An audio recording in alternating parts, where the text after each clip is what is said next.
First, please find determinant of A. If this is not equal to 0, then only we can find the solution of this equation. Otherwise, if it is equals to 0, that means this matrix, this coefficient matrix is a singular matrix.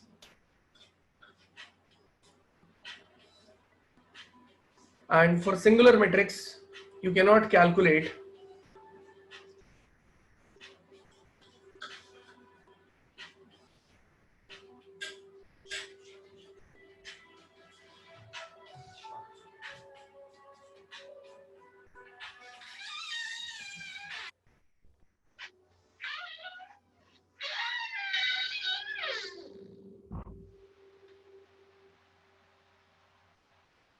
determinant of A. What is its value? Determinant of A.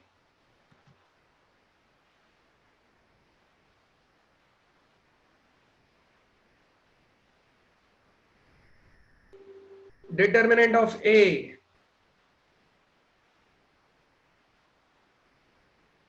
Yes, -1. A is 2 minus 3, 5. 3, 2 minus 4. 1, 1 minus 2. And its value is -1. Yes, its value is -1. Then find A inverse.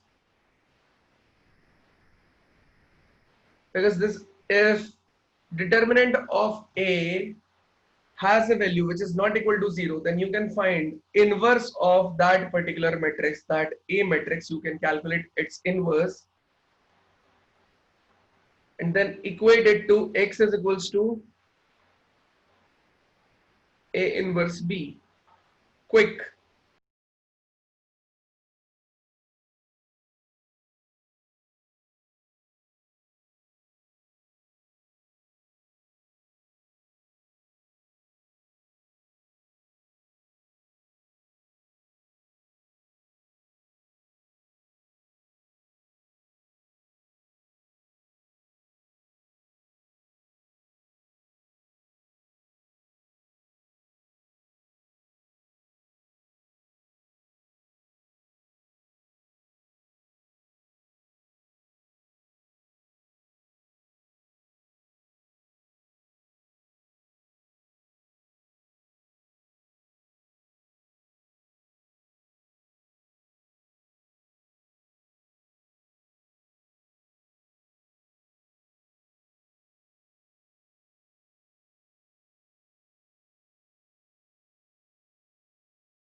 This is what we have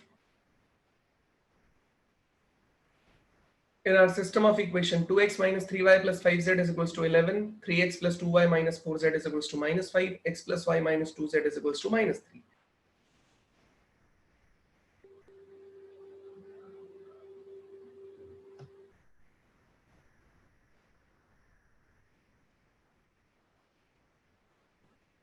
After putting this formula, no Akriti, your answer is slightly different from my answer. So answer would be x is equals to solution of equation. I'm writing it down. X is equals to 1, y is equals to 2, and z is equals to 3. This is my answer. And your answer would be exactly the same. Then I can understand you got the concept. Otherwise, I'll mark it as I have to revise to you.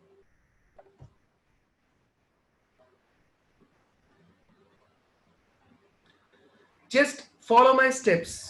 First, I have to calculate the determinant of A. If it is not equal to 0, then go for A inverse.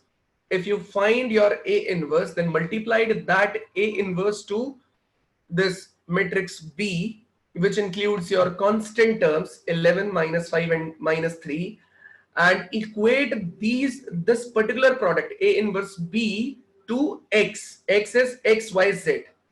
Then only you can calculate the value of X, Y, and Z. Right? I guess most of the student has joined us. So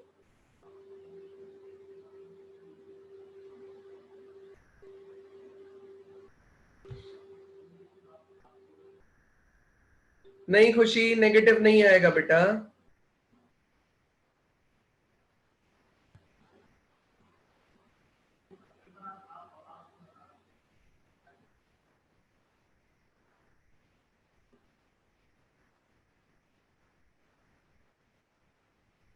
I'm writing A inverse.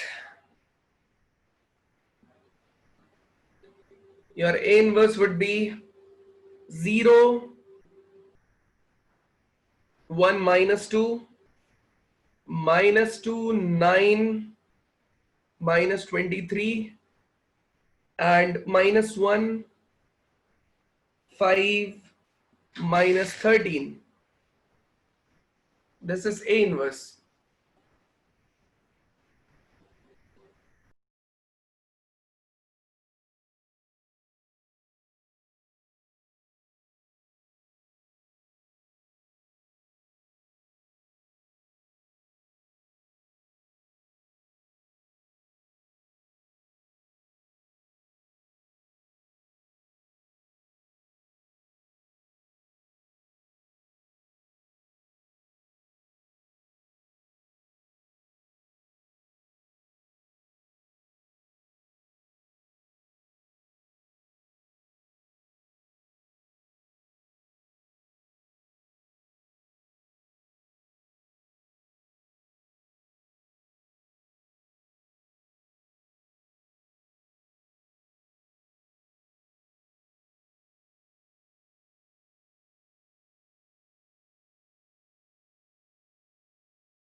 Sorry, कुछ internet issue हो गया था यार. हाँ, तो A inverse आपके पास निकल के आएगा बेटा इतना. ठीक है, बिल्कुल. तो ए इनवर्स हो गया 0, 1, minus 2, minus 2, 9, minus 23, minus 1, 5, minus 13. ये आपके पास आ गया ए इनवर्स. ए इनवर्स को बी से मल्टीप्लाई कर दीजिए, आपके पास में आ जाएगा एक्स. एक्स आपका आंसर आ जाएगा. ठीक है, चलिए यार, अगर आप दिक्कत फिर भी इसमें परेशानी आपको लगती है तो हम बाद में बात करेंगे आपसे. ठीक है, इसको हम दोबारा ले लेंगे. स्टार्ट करते हैं यार आज बिल्कुल नए कॉन्सेप्ट से. सब लोग एकदम फोकस्ड हो जाओ बेटा, क्योंकि ये कॉन्सेप्ट बहुत ज्यादा यूज होने वाला है. तो what is this concept is, we call it as Cramer's rule.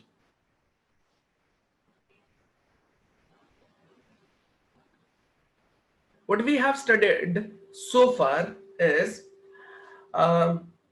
we have studied how to calculate the solution of system of equations by using a simple formula x is equals to a inverse b, or by using, we can call it as a inverse. By calculating the inverse, we can calculate the solution of system of equation by using the determinants. This is a basic concept, but what Cramer says that you can calculate your solution of system of equation by using this rule also. And this rule makes your system of solution of equation, to calculate the solution of equation by using this determinant method is very easy.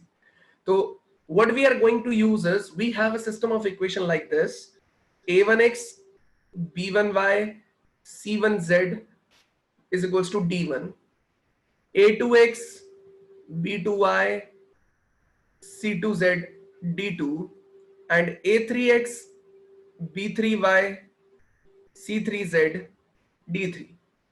The Scrimmer said that this, depending upon the on the basis of d1, d2, d3, you can separate the type of system of equations. That means if you have d1, d2, d3 as your non-zero quantities, or at least of one of them is a non-zero number, then you can say that this particular system of equation is called non-homogeneous system of equation.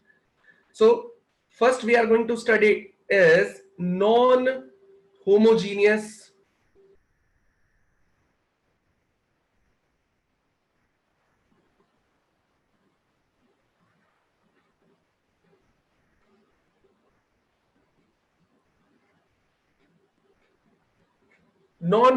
system of equations.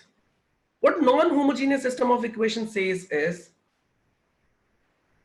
if you have d1, d2, d3 not equal to 0, or at least one of them is not equal to 0, then this system of equation will represent non-homogeneous system of equation.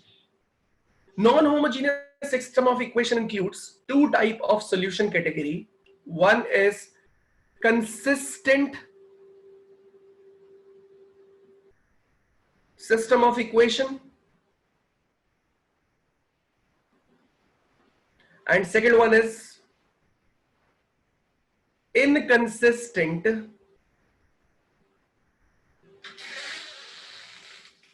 system of equations.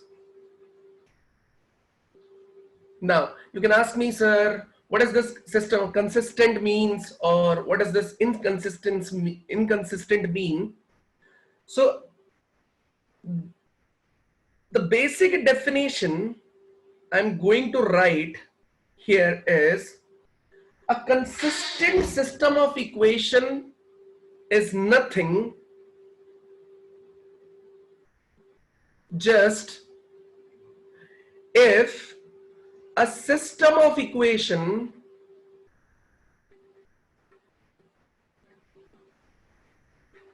has solution either it is a unique solution or an infinite solution. We can say that that particular system of equation is called consistent system of equation. Again, consistent means if a system of equation has a solution, it can be unique solution or it can be infinite solution, then you can say that that particular system is consistent system of equation. And inconsistent system of equation is just reciprocal to this consistent system of equation. What is it? Inconsistent system of equation says that your system of equation does not have any solution. That means we can simply write it as inconsistent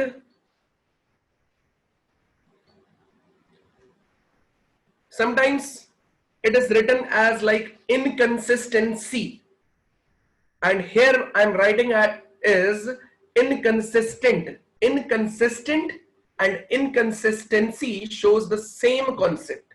So inconsistent means no solution. तो हम सीधे सीधे बोल सकते हैं बेटा, consistent मतलब एक सिस्टम ऑफ इक्वेशन सॉल्यूशन रखे, कोई यूनिक हो या इनफाइनाइट हो. इनकंसिस्टेंट का मतलब है नो सॉल्यूशन.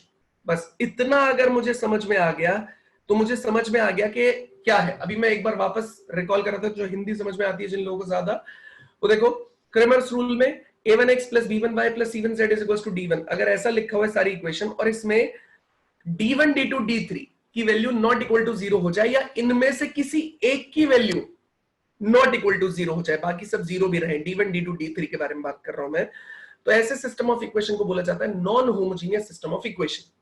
पहला क्या है, कंसिस्टेंट सिस्टम ऑफ इक्वेशन, दूसरा क्या है, inconsistent system of equation.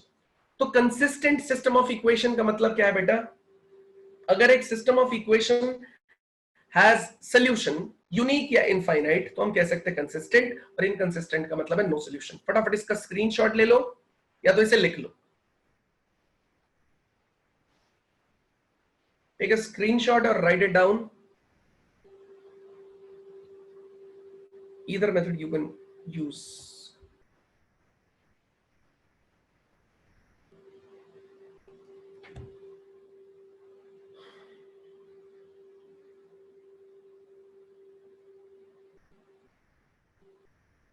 Okay,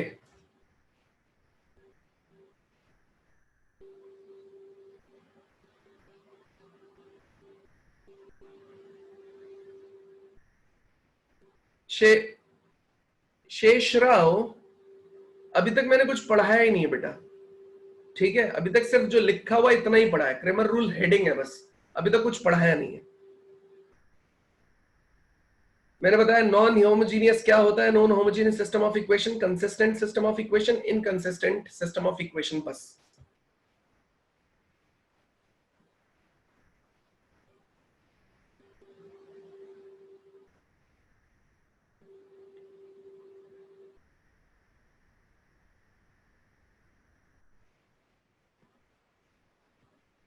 चलिए नेक्स्ट, अब स्टार्ट करते हैं।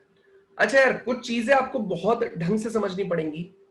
क्या चीजें हैं ये, आपको ये समझना पड़ेगा कि ये जो इक्वेशन लिख रहे हैं हम, system of equation, consistent, inconsistent, ये सारी की सारी चीजें जो भी हम लिख रहे हैं ना, उसमें या जो कुछ भी मैं अभी आपको बताने जाऊंगा उसमें क्रेमर ने बोला है सब कुछ, मैं अपनी तरफ से कुछ भी नहीं लिख रहा हूं। तो क्या कहता है, a1x b1y c1z d1, ऐसे a2x b2y c2z d2, ऐसे a3x b3y c3z d3। तो ये एक है, दूसरी, तीसरी, तीन इक्वेशन मेरे पास दी गई है। अब क्रमर ने क्या बोला कि डेल्टा होगा डिटर्मिनेंट ऑफ कोफिशिएंट्स। अब ये सारी चीजें लेट की जा रही है बेटा, ठीक है, let delta is a1 b1 c1, a2 b2 c2, a3 b3 c3, that means determinant of coefficient matrix. Next, delta 1, this is also assumed or considered metric determinant, in which we just replace this a1 a2 a3 by d1 d2 d3. So d1 d2 d3, and next two columns are as it is.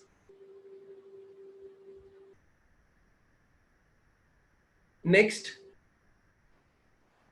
delta 2 is a1 a2 a3, just replace b1 b2 b3 by d1 d2 d3, d1 d2 d3, c1 c2 c3, and the last delta 3 is equals to take column 1 and column 2 as it is, and instead of writing c1 c2 c3 in column 3, we write d1 d2 d3। तो हम कह सकते हैं बेटा कि मैंने क्या किया, सिस्टम ऑफ इक्वेशन लिखा हुआ है, उसमें डेल्टा लिया a1 b1 c1 a2 b2 c2 a3 b3 c3, delta 1 लिया d1 b1 c1 d2 b2 c2 d3 b3 c3, delta 2 लिया a1 d1 c1 a2 d2 c2 a3 d3 c3, and delta 3 A1 B1 D1, A2 B2 D2, A3 B3 D3। ये हमारे पास में क्या लिया गया है बेटा, डेल्टा। ठीक है, delta, delta one, delta two, delta three, ये हम लोगों ने लिया। अब बात समझने वाली क्या है यार, मेरे पास डेल्टा हो गया, डेल्टा वन हो गया, डेल्टा टू, डेल्टा थ्री, ये सारी चीजें हो गई। अब मैं डेल्टा वन को थोड़ा सा एक्सपैंड करके देखता हूं, या क्लियरली अगर आप लोगों को समझना ही है ना कॉन्सेप्ट, तो मैं जो बता रहा हूं वो आप सीधा मानो, बाकी प्रूफ मैं बता सकता हूं एक बार। तो डेल्टा वन अपॉन डेल्टा हो जाएगा एक्स के बराबर, डेल्टा टू अपॉन डेल्टा हो जाएगा वाई के बराबर, और डेल्टा थ्री अपॉन डेल्टा हो जाएगा जेड के बराबर। आप बोलोगे सर कैसे आ गया ये, तो मैं एक ये वाला निकाल के दिखाता हूं आपको, डेल्टा वन अपॉन डेल्टा। तो सब लोग एक बार सामने देखिएगा बेटा, डेल्टा वन कितना लिया गया है, D1 D2 D3 B1 C1 B2 C2 B3 C3। now this D1 D2 D3 we can write A1X B1Y C1Z, A1X B1Y C1Z B1 C1, A2X B2Y C2Z B2 C2, और A3X B3Y C3Z B3 C3। अब ये आपके पास मिला हुआ है ना यार, इसमें क्या लग रहा है आपको, सीधा सीधा हम लोग क्या करेंगे, एक ऑपरेशन अप्लाई कर रहा हूं यार मैं, क्या, C1 tends to C1 minus y times of C2 minus z times of C3। That means सबसे पहले मैंने क्या किया, y को मल्टीप्लाई किया किससे, C2 से, और z को मल्टीप्लाई किया C3 से, और उसे मैं C1 में से सब्ट्रैक्ट करने जा रहा हूं। जैसे ही मैंने ये किया ना बेटा, मेरे पास क्या कैलकुलेट हो जाएगा, देखो C2 C1 की जगह पे आएगा ये पूरा expression, minus y times of C2 किया मतलब B1, minus z times of C3 किया मतलब C1, कैंसिल हो जाएगा, बचेगा कितना, A1x, यहां पे बचेगा A2x, और यहां पे बच जाएगा A3x, ये हो जाएगा B1 B2 B3, ये हो जाएगा C1 C2 C3। यहां से बेटा क्या निकलेगा यार, x निकल जाएगा, which is A1 B1 C1, A2 B2 C2, A3 B3 C3, और यहां पे कितना आ जाएगा आपके पास में, ये चीज लिखी गई थी डेल्टा वन के बराबर। ठीक है, तो बस हमने x एक किससे निकाल लिया, कॉलम से कॉमन निकाल लिया, that means you can write it as A1 is equals to x times of this determinant. We have written it earlier as a delta one, sorry, delta, that means coefficient determinant, so we can write it as delta here, so we can say that delta 1 upon delta is equals to x. So what I am supposed to do is, I just have to divide, we have to calculate delta, delta 1, delta 2, delta 3.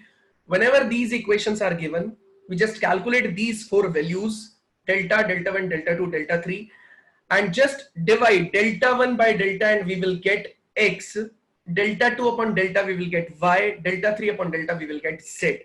But there is a condition, क्या, अगर by chance कुछ ऐसी condition यहां पे हम लोग super impose कर दें जिससे क्या हो, आपके x, y और z की वैल्यूज में कुछ ऑल्टरेशंस आ जाए, ये तो बेसिक क्रमर रूल है। अब यहां से केसेस स्टार्ट होंगे, ठीक है, तो कुछ बेसिक पार्ट है, उसके बाद अब केसेस लगाना स्टार्ट करूंगा मैं, कि भाई ये हो गया तो ऐसा सोल्यूशन आएगा, ये हो गया तो ऐसा सोल्यूशन आएगा, ये हो गया तो ऐसा सोल्यूशन आएगा। ठीक है, तो मेरा इतना कहने का मतलब है बेटा, ये जो लिखा हुआ है ना, ये बहुत ही बेसिक पार्ट है। इसमें देखो मैंने प्रूफ वाला पार्ट आपको बताया, ऐसे सिमिलरली आप डेल्टा टू यूज कर सकते हैं, D1 D2 D3 की जगह पे आप ये वाली इक्वेशन रख दीजिए वापस से, C2 ऑपरेशन लगाइए, C2 tends to C2 minus x times of C1 minus z times of C3, apply कीजिए। इस तरीके से डिफरेंट आंसर्स आपके पास आते चले जाएंगे। क्या आ जाएगा, डिफरेंट आंसर्स आपके पास आते चले जाएंगे। बताइए बेटा, इतना पार्ट समझ में आया तो चैट में यस और डन लिखिए, अगर कोई डाउट है तो हैंड रेज कीजिए, डाउट पूछिए।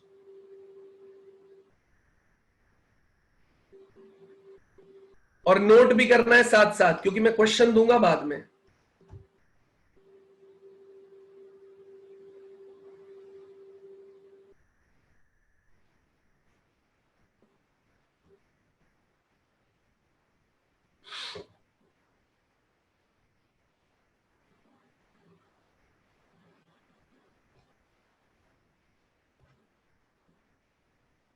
यस एजे।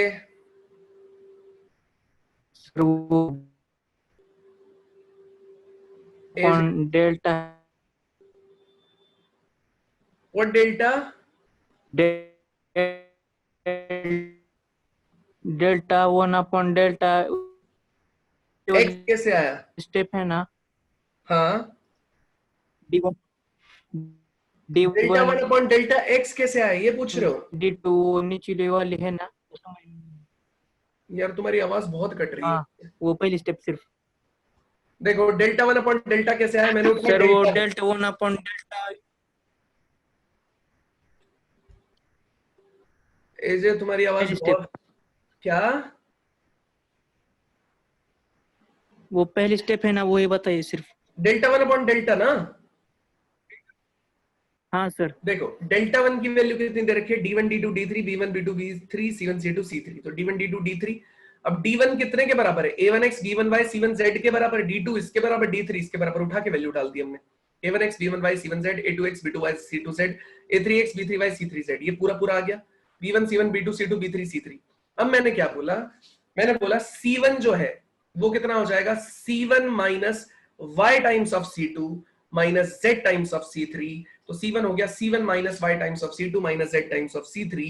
तो आप देखो बेटा ये पूरा पूरा कटता चला जाएगा। यहाँ पे आप कोई भी वैल्यू उठा के देखो ना यार, C1 tends to C1, C1 कितना दे रखा है, ये पूरा एक्सप्रेशन है A1x B1y C1z minus y times of कितना दे रखा है मैंने C2, मतलब y टाइम्स ऑफ हो जाएगा B1, Z टाइम्स ऑफ कौन सा कॉलम है C3, तो Z टाइम्स ऑफ कितना हो जाएगा C1। देखो इसने इन दोनों को काट दिया, तो यहां से कितना आ गया A1x, ऐसे सिमिलरली यहां से कितना आ जाएगा A2x, यहां से आ जाएगा A3x, x कॉमन निकाल लो तो A1 B1 C1 A2 B2 C2 A3 B3 C3।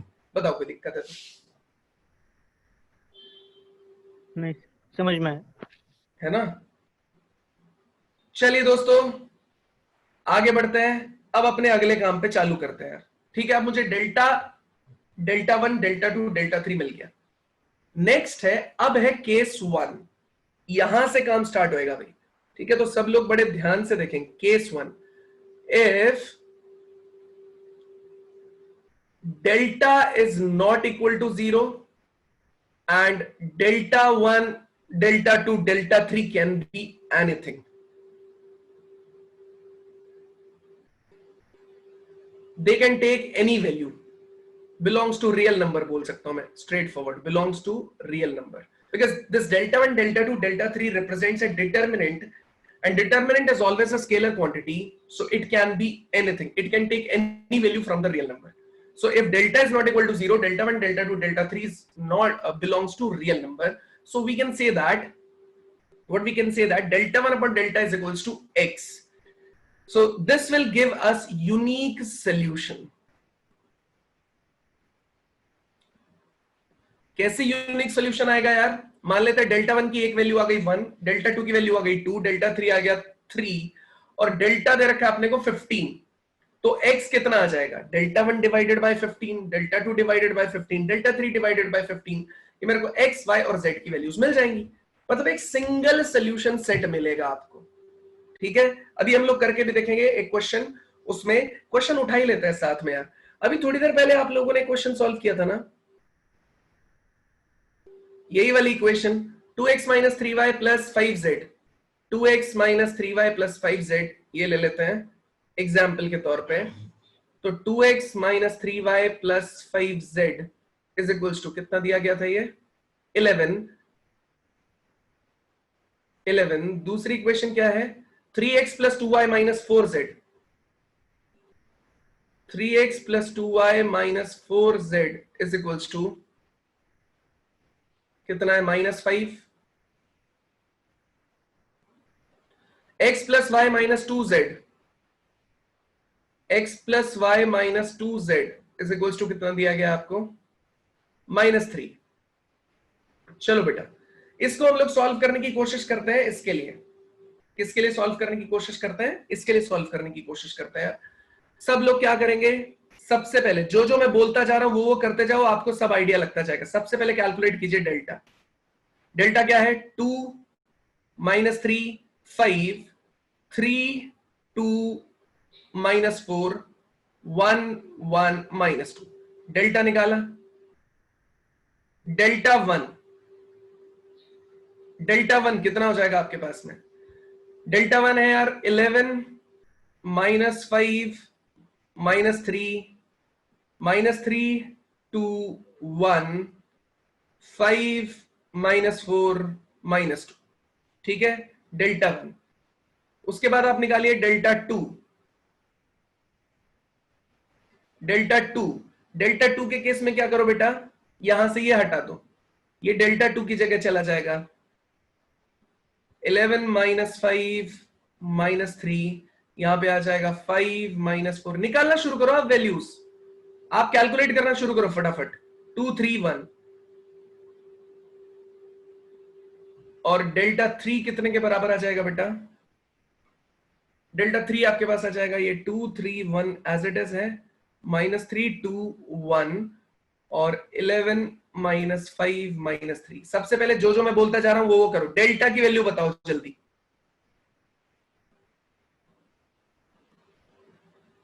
Delta की वैल्यू कितनी है? सब लोग एक एक करके मुझे बस वैल्यूज बताना स्टार्ट करो। डेल्टा की वैल्यू कितनी है? करेक्ट करेक्ट, बढ़िया। -1 आएगी डेल्टा की वैल्यू। पिछले क्वेश्चन में भी हमने डेल्टा मतलब डिटर्मिनेंट ऑफ ए निकाला था, वो डेल्टा ही था।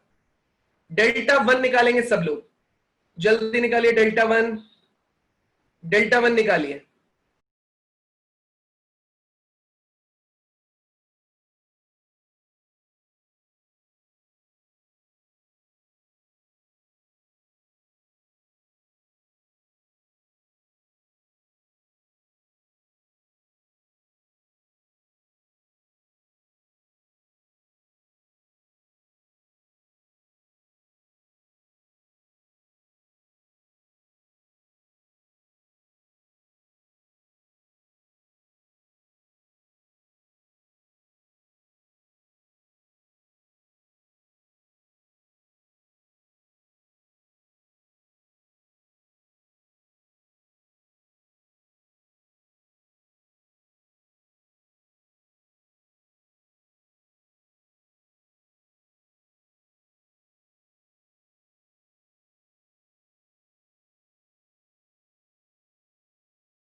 ठीक, हाँ भाई, डेल्टा 1 कितना आया? खामोश क्यों हो गए डोरेमोन? है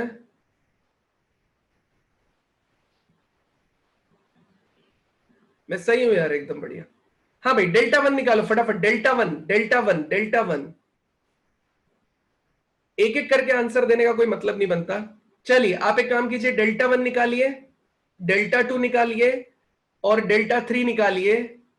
और क्या कीजिए, देखिए डेल्टा अपने पास कितने के बराबर आ गया बेटा? Not equal to zero. मतलब delta is not equal to zero, that means this particular equation will have a unique solution. और यूनिक सॉल्यूशन का फंडा तो सीधा है यार, डेल्टा वन निकालो, उसे डेल्टा से डिवाइड करो, डेल्टा टू निकालो, डेल्टा से डिवाइड करो, और डेल्टा थ्री निकालो, डेल्टा से डिवाइड करो, आंसर निकाल लेंगे यार।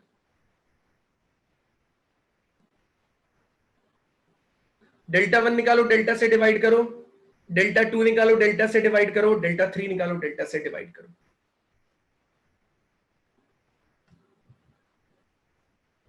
आंसर आया था अपना, उसी आंसर के बराबर आना चाहिए। इसका मतलब आप मिस्टेक कर रहे हैं। हमारा आंसर था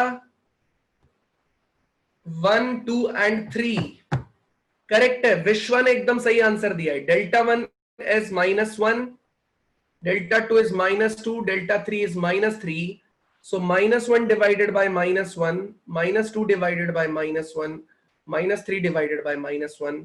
तो delta one upon delta is equals to 1, delta two upon delta is equals to 2, delta three upon delta is equals to 3।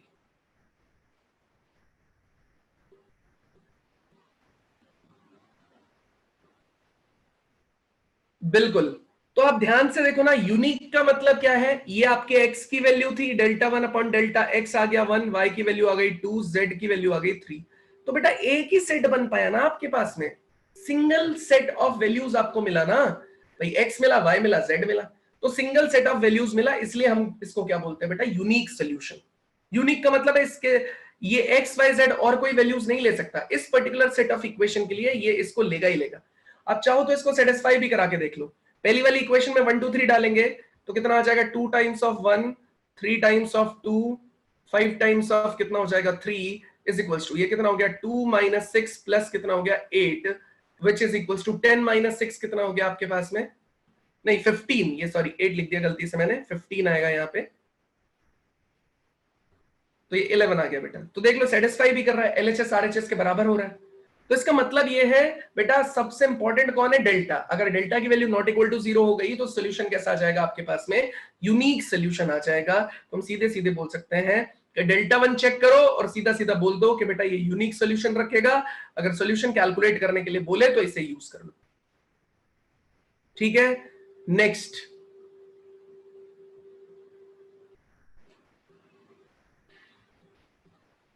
चलिए आगे बढ़ते हैं यार सेकंड पार्ट पे। यहां तक अगर किसी को कोई डाउट है तो प्लीज पूछ लो यार। हाँ संकेत, आपने सही दिया था आंसर। अगर किसी को कोई डाउट है तो प्लीज पूछ लो यार, मैं आगे बढ़ना चाहता हूं फिर।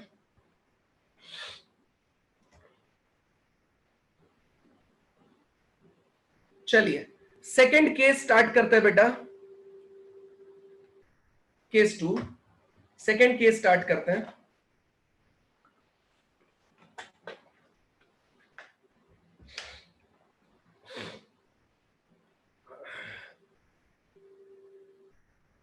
सर इक्वेशन गलत लिखा है आपने, कौन सा इक्वेशन बेटा?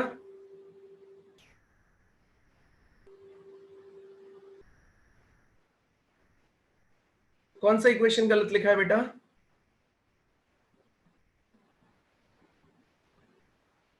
ईश्वर,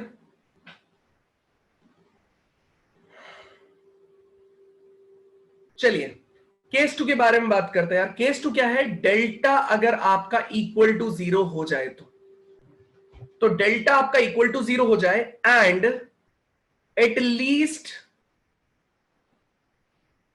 one of delta one, delta two, delta three is non zero. फिर से सुन लो, डेल्टा आपका इक्वल टू जीरो है and at least one of delta one, delta two, delta three is non zero. तो उसका क्या मतलब है यार? उसका मतलब ये है कि delta one upon delta is equals to था अपने पास में एक्स, तो मतलब ये लिख सकता हूं मैं delta one is equals to x times of delta. अब मैंने लेट किया है यहां पे, मैं एक चीज बताना चाहता हूं आपको, सुनना पहले, इसका पूरा एक्सप्रेशन लिख देता हूं, उसके बाद पूरा प्रूफ बताऊंगा। तो केस 2 बोल रहा है डेल्टा इक्वल टू जीरो है and at least one of delta one, delta two, delta three is non zero. So the condition, ये जो कंडीशन है ये किसकी हो जाएगी बेटा? No solution. ये केस किसका हो जाएगा? No solution. फिर से देखो, डेल्टा इक्वल टू 0 है and at least one of delta 1, delta 2, delta 3 is non zero, तो हमारा जो सोल्यूशन निकल के आएगा ना बेटा, वो नो सोल्यूशन केस आएगा। अब आप बोलोगे सर नो सोल्यूशन केस कैसे? तो प्रूफ देखो बेटा, यहां पे हमने अभी क्या लिया था? क्रेमर रूल ने बोला डेल्टा 1 अपॉन डेल्टा कितने के बराबर है? एक्स के बराबर है। तो डेल्टा 1 कितना हो जाएगा? एक्स टाइम्स ऑफ डेल्टा हो जाएगा। हमने क्या बोला है? हम लेट करके चल रहे हैं कि let delta 1 is not equal to 0। हमने डेल्टा 1 को नॉट इक्वल टू 0 ले लिया, तब हम इसके बारे में बात कर रहे हैं। तो हमारा डेल्टा कितना दे रखा है? 0। तो x इंटू 0, और डेल्टा 1 कितना है? Not equal to 0। Let say delta 1 की वैल्यू हम लोग अज्यूम कर लेते हैं कि डेल्टा 1 नॉट इक्वल टू 0 मतलब 2 वैल्यू रखता है, तो 2 हो गया ये। तो तुम बताओ यार, अगर डेल्टा 1 2 है, डेल्टा 0 है, तो क्या कोई x की ऐसी वैल्यू है क्या जो इसे 0 से 2 बना दे? इस प्रोडक्ट को 0 से 2 बना दे? क्या कोई x की ऐसी वैल्यू पॉसिबल हो सकती है क्या? बोलो नहीं। तो x की कोई वैल्यू नहीं हो सकती। x does not have any value, no value जो इसको सेटिस्फाई कर देगी। ठीक है, सेकेंड पार्ट। अब मैंने क्या बोला हुआ था? मेरा डेल्टा 1 तो नॉट इक्वल टू 0 था, डेल्टा 2 इक्वल टू 0 था एंड डेल्टा 3 भी इक्वल टू 0 था। तो डेल्टा 2 अपॉन डेल्टा कितने के बराबर है? y के बराबर है। तो मैं बोल सकता हूं delta 2 is equals to y times of कितना हो गया? डेल्टा, मतलब डेल्टा 2 की वैल्यू कितनी है बेटा? 0 is equals to y times of delta की वैल्यू कितनी हो गई? 0। तो इसका मतलब 0 इज इक्वल्स टू 0। इसी तरीके से अगर मैं बात करूं कि delta 3 upon delta, delta 3 upon delta कितने के बराबर हो गया? z। तो delta 3 is equals to z times of delta, मतलब 0 is equals to z times of 0। तो कितना हो जाएगा? 0 is equals to 0। 0 is equals to 0। तो बेटा इस केस में y की कोई भी वैल्यू इसको बराबर करेगी ना, तो y की जगह 1 डालो, 2 डालो, 3 डालो, 4 डालो, कुछ भी डालो, आंसर कितना आ रहा होगा? 0 इज इक्वल्स टू 0। ऐसे ही z की भी कोई भी वैल्यू आप यहां पे डालो, आंसर कितना आ रहा होगा? 0। तो मतलब यहां पे y की कितनी वैल्यू हो सकती है? इनफाइनाइट वैल्यूज जो इस इक्वेशन को सेटिस्फाई करेंगी। z की कितनी वैल्यू हो सकती है? इनफाइनाइट वैल्यूज हो सकती हैं। और x की कितनी वैल्यूज हो सकती है? नो वैल्यू, कोई वैल्यू नहीं हो सकती। x does not have any value which satisfy this particular relation। इसका मतलब ये हो गया कि x की कोई वैल्यू नहीं है, y और z कितनी भी वैल्यू रखे, अगर मैं कलेक्टिवली बोलूंगा कि भैया x, y, z मेरा ये सोल्यूशन है, तो मैं यहां तो चाहे 1 लिख दूं, चाहे 2 लिख दूं, कुछ भी लिख दूं, यहां मेरे पास कोई वैल्यू नहीं है। इसका मतलब ये कंडीशन किसको बिलोंग करेगी यार? नो सोल्यूशन केस को। फिर से सुन लो, देखो, अगर डेल्टा मेरा इक्वल टू 0 है और at least one of delta 1, delta 2, delta 3 is non zero, at least one of ही बोला इसने, बोला चाहे एक ही हो जाए कोई दिक्कत नहीं है, तो इसने लेट किया तो नो सोल्यूशन केस आएगा। लेट किया इसने डेल्टा 1 2 के बराबर, तो डेल्टा 1 अपॉन डेल्टा एक्स था मेरा, delta 1 is equals to x times of delta, delta 1 की वैल्यू कितनी है? 2 is equals to x times of delta की वैल्यू कितनी है? 0। तो 2 इज इक्वल्स टू कितने के बराबर हो गया? 0। मतलब x कितनी वैल्यू रखता है? कोई वैल्यू नहीं रखता, x हैज नो वैल्यू। ठीक है, ऐसे delta 2 is equals to 0, delta 3 is equals to 0, तो डेल्टा 2 अपॉन डेल्टा कितने के बराबर है? y। तो डेल्टा 2 कितने के बराबर है? y टाइम्स ऑफ डेल्टा, तो डेल्टा 2 हो गया 0 is equals to y into delta 2 की वैल्यू मैंने कितना लिया था? 0, इसलिए 0 रख दिया, और डेल्टा की वैल्यू ऑलरेडी 0 चल रही थी, ये तो चल ही रहा है ना, डेल्टा 0 का केस ही तो चल रहा है। तो ये कितना हो जाएगा? 0 is equals to y into 0, मतलब y की आप कोई भी वैल्यू सब्स्टिट्यूट करो, आंसर कितना आ जाएगा? 0। ऐसे यहां पे भी रखो कोई भी वैल्यू, कितना आ जाएगा आंसर? 0। तो 0 इज इक्वल्स टू 0, तो x की वैल्यू कितनी आ रही है? कोई वैल्यू नहीं आ रही है। y की वैल्यू कितनी आ रही है? इनफाइनाइट वैल्यूज आ रही है। और z की कितनी वैल्यू आ रही है? इनफाइनाइट। तो सिर्फ x की कोई वैल्यू नहीं है ना यहाँ पे, इसलिए हम बोल सकते हैं बेटा कि this particular equation whose delta is equals to 0 and one of at least one of delta 1, delta 2, delta 3 is non-zero has no solution। ये बात समझ में आई या नहीं समझ में आई? किसी को कोई दिक्कत है तो प्लीज,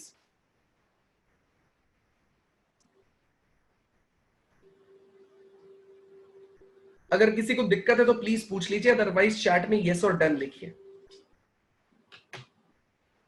कंक्लूड करूंगा मैं इसको, कंक्लूड करूंगा मैं इसको अभी एक थर्ड केस समझाने के बाद। अगर किसी को फिर भी दिक्कत है तो अभी भी पूछ सकता है यार, कोई प्रॉब्लम नहीं है, मैं मना नहीं करूंगा बिल्कुल।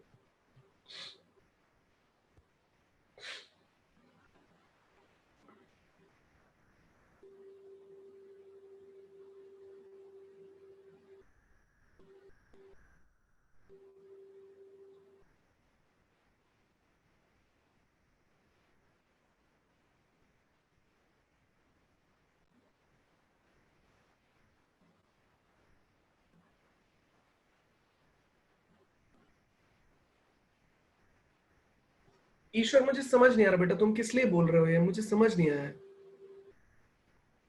कोई बात नहीं ईश्वर, कोई गड़बड़ नहीं। चलिए आगे बढ़ते हैं। हाँ प्रशांत पूछो। अच्छा गलत हो गया। चलिए आगे बढ़ते हैं लास्ट केस की तरफ, case 3।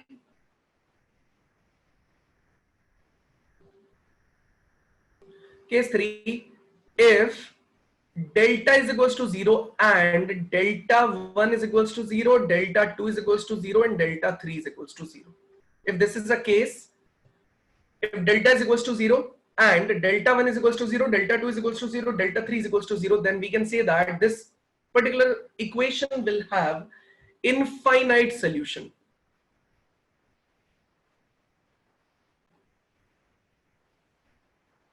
This particular equation will have infinite solution.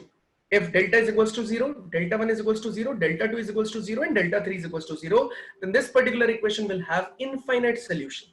Proof देख लेते हैं यार इसका क्या होता है infinite solution। हमने आपसे क्या बोला कि भाई मेरे पास क्या दे रखा है, delta 1 is equals to x times of delta, और मैंने तीनों केस 0 मान रखे हैं। तो आप बोल सकते हो ना 0 is equals to x times of 0, तो x की कितनी वैल्यूज हैं जो इसको सेटिस्फाई करेंगी। भाई ये 0 है, x की कोई भी वैल्यू डालो वो 0 से मल्टीप्लाई होकर 0 ही देगी, तो x कितनी वैल्यूज रख सकता है, इनफाइनाइट। अब देखो delta 2 is equals to y times of delta, मतलब 0 is equals to y into 0, तो y की कितनी वैल्यूज हो सकती है, इनफाइनाइट। ऐसे ही delta 3 is equals to z times of delta, तो 0 is equals to z times of 0, मतलब z कितनी वैल्यूज रख सकता है, इनफाइनाइट। मतलब x, y और z अपनी कितनी वैल्यूज रख सकता है, इनफाइनाइट वैल्यूज रख सकता है। मतलब आप x की जगह 0 डालिए, कुछ भी डालिए, y की जगह कुछ भी डालिए, z की जगह कुछ भी डालिए, वो हमेशा इस रिलेशन को सेटिस्फाई करेंगे। So we can say that x, y and z can have infinite combinations which satisfies your system of equation. So this implies that this equation will have infinite solutions. बताइए इस case में किसी को problem है तो मैं इसको पूरा एकदम आपके सामने समरी के तौर पे प्रेजेंट कर देता हूं। इस केस में किसी को प्रॉब्लम है तो बताइए, नहीं तो चैट में यस और डन लिखिए जल्दी। पूरा समरी के तौर पे प्रेजेंट करेंगे, अपने पास टाइम कम है, आज मुझे खत्म करना है, कल हम इसके 1-2 एग्जांपल लेंगे और नया चैप्टर स्टार्ट करेंगे इनवर्स।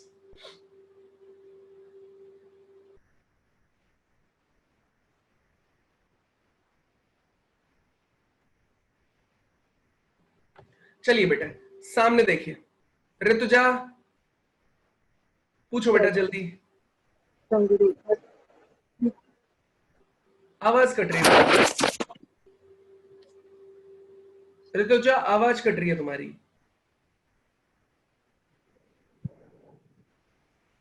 ऋतुजा बोलो बेटा।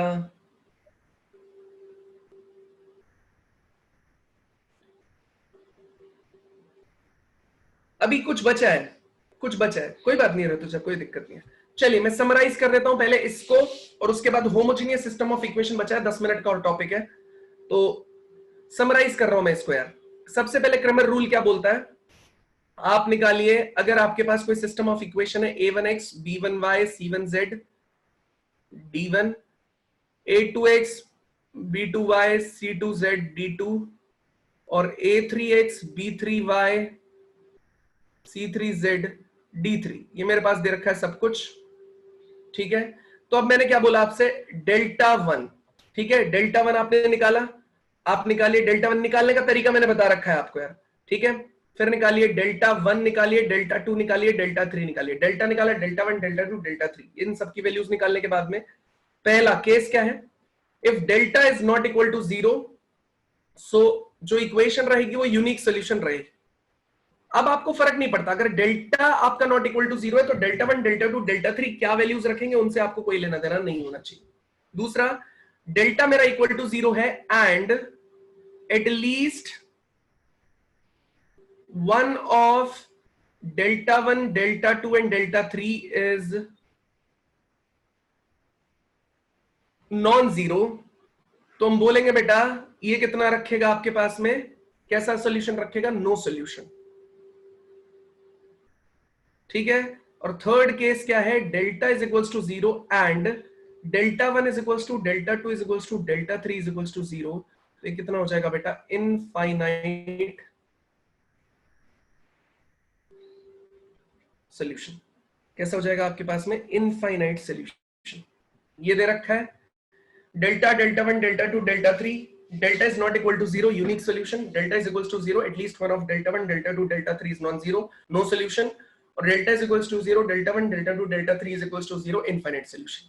ठीक है बेटा, ये सारी की सारी चीजें समझ में आ गई, तो ये कैसा हो जाएगा? Infinite solution. मतलब ये पूरा का पूरा हमारा समरी है जो अभी तक हमने पढ़ा है।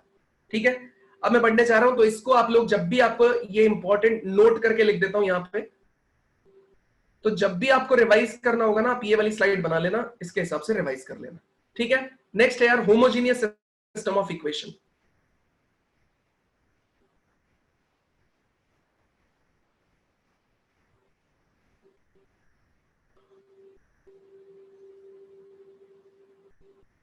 होमोजीनियस सिस्टम ऑफ इक्वेशन, यार होमोजीनियस सिस्टम ऑफ इक्वेशन क्या बोलता है यार? ये बोलेगा सबसे पहले a1x b1y c1z is equals to 0, a2x b2y c2z is equals to 0, a3x b3y c3z is equals to 0। तो ये कहलाएगा, अगर d1 d2 d3 की वैल्यू क्या हो जाए बेटा 0, तो हम बोल सकते हैं ये होमोजीनियस सिस्टम ऑफ इक्वेशन है। अब बेटा सुनना ध्यान से, ये होमोजीनियस सिस्टम ऑफ इक्वेशन तो है, अब इसका मोस्ट कॉमन सोल्यूशन क्या दिख रहा है आपको? मतलब कौन सी ऐसी वैल्यू है जो इन तीनों इक्वेशंस को सेटिस्फाई करती है? वो सोल्यूशन है बेटा हमारा x की वैल्यू 0, y की वैल्यू 0 और z की value 0। This is our most common solution which satisfies all these equations. तो जो ये मोस्ट कॉमन सोल्यूशन है, कैसे सेटिस्फाई कर रहा है? x की वैल्यू 0 इंटू a1 0, y की वैल्यू 0 इंटू b1 0, z की वैल्यू 0 इंटू c1 0। तो ये क्या हो जाएगा? 0 0 0 इज इक्वल टू कितना हो जाएगा? 0। तो हम बोल सकते हैं बेटा this is our most common solution. तो जो मोस्ट कॉमन सोल्यूशन है वही कहलाता है ट्रिवियल सोल्यूशन।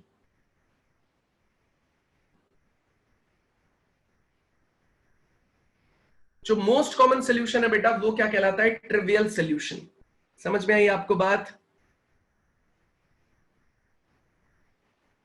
समझ में आई? सोल्यूशन का मतलब होता है एक्स वाई और जेड की वैल्यूज। तो इस केस में एक्स वाई और जेड की वैल्यू देखो बेटा 0 0 0 चल रहा है ना, देखो इसको भी सेटिस्फाई करेगा, इसको भी, इसको भी। तो ये आपका मोस्ट कॉमन सोल्यूशन है। मैं इसके नीचे भी लिख रहा हूं मोस्ट कॉमन सोल्यूशन, तो वो क्या कहलाता है? आपका ट्रिवियल सोल्यूशन। ठीक है, अब देखो ध्यान से सुनना, ये हो गया मेरा ट्रिवियल सोल्यूशन। अब कभी कभी क्या होता है, ये इक्वेशन ट्रिवियल के अलावा भी सॉल्यूशंस रखती है। ठीक है, ये इक्वेशन ट्रिवियल के अलावा भी सॉल्यूशन रखती है। तो मैं थोड़ा सा इसको आगे लेके जा रहा हूं, सेकंड पार्ट के बारे में बात कर रहा हूं। एक बात बताइए मुझे, डेल्टा 1, अगर पुराने क्वेश्चन के हिसाब से मैं डेल्टा 1 निकालने बैठूं, तो d1 d2 d3 की वैल्यू कितनी चल रही है? 0। ये हो गया b1 c1 b2 c2 b3 c3। Answer कितना आएगा? 0 ही आएगा ना यार हर केस में। ऐसे ही डेल्टा 2 निकालूंगा वो भी 0 आएगा, और डेल्टा 3 निकालूंगा वो भी 0 आएगा। आप बोलोगे सर ऐसा क्यों? मैं बोलूंगा बेटा डेल्टा 1 डेल्टा 2 डेल्टा 3 आता किसके बेसिस पे था? d1 d2 और d3 के बेसिस पे। देखो ये वाला 0। तो अगर मैं बोलूं तो अगला वाला, उसमें भी आप d1 d2 d3 को b1 b2 b3 की पोजीशन पे लाओगे वो भी 0। और तीसरा वाला डेल्टा 3, तो उसमें भी अगर मैं क्या डाल दूं, d1 d2 d3 c1 c2 c3 की जगह आएगा तो 0 0 0, मतलब ये भी 0। तो डेल्टा 1 भी 0, डेल्टा 2 भी 0, डेल्टा 3 भी 0। तो मैं आपसे ये बोल सकता हूं कि इसने मुझे दो केस में डाल दिया। पहला case 1, if delta is also not delta is not equal to 0, then homogeneous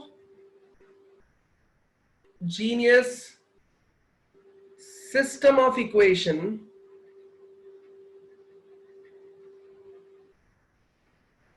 only have trivial solution। ध्यान से देखो, आपका डेल्टा 1 नॉट इक्वल टू 0 आ रहा है, सॉरी, डेल्टा आपका नॉट इक्वल टू जीरो आ रहा है, डेल्टा वन कितना आ रहा है, equal to zero, delta two कितना आ रहा है, जीरो, डेल्टा थ्री कितना आ रहा है, जीरो। तो आपने क्या बोला था क्रेमर रूल में कि भैया मेरा delta one upon delta X है, delta two upon delta Y है, और delta three upon delta Z है यार। इसकी वैल्यू जीरो अपॉन, ये नॉट इक्वल टू जीरो है तो आंसर जीरो, इसकी value zero upon not equal to zero है जीरो, इसकी value zero upon not equal to zero है तो जीरो। समझ गए? तो आंसर आपका हमेशा कैसा निकल के आ रहा है, एक्स वाई और जेड, इसकी वैल्यूज कैसे निकल के आ रही है आपकी, जीरो। कैसे निकल के आ रही है, जीरो। एक्स वाई और जेड उसकी वैल्यूज निकल के आ रही है जीरो, तो वो कैसा हो जाएगा, ट्रिवियल सोल्यूशन। सीधा सीधा कैसा हो जाएगा, ट्रिवियल सोल्यूशन। तो हम बोल सकते हैं जो ये होमोजीनियस सिस्टम ऑफ इक्वेशन है वो ट्रिवियल सोल्यूशन तभी रखेगा जब डेल्टा आपका नॉट इक्वल टू जीरो रहेगा, और बाकी सब कुछ तो जीरो ही। इसी के तो दो केस बना रहा हूं मैं, ठीक है। थर्ड पार्ट पे आ जाते हैं, मतलब case two. Case two, if delta equal to zero, तो जो सिस्टम ऑफ इक्वेशन है, homogeneous system of equation will have trivial as well as non-trivial solution। आप बोलोगे बेटा नॉन ट्रिवियल सोल्यूशन, तो नॉन ट्रिवियल सोल्यूशन कौन देता है बेटा, इनफाइनाइट सोल्यूशन आ जाएंगे इसमें।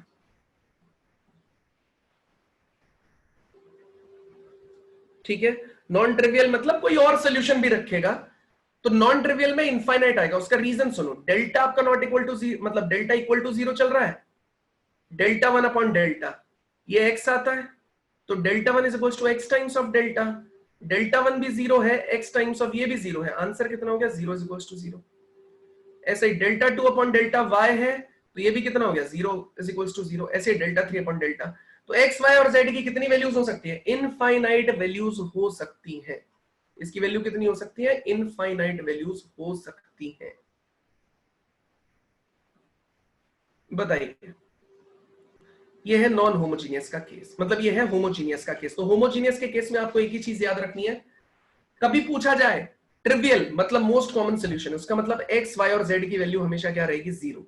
तो केवल ट्रिवियल सोल्यूशन आपको कहां मिलेगा, कभी अगर आपसे पूछा जाए कि ट्रिवियल सोल्यूशन निकालना है तो उसकी कंडीशन क्या है, delta is not equal to zero. याद रखना ये बात, ट्रिवियल सोल्यूशन की कंडीशन, ट्रिवियल सोल्यूशन होता क्या है, most common solution, trivial solution की कंडीशन क्या है, delta is not equal to zero.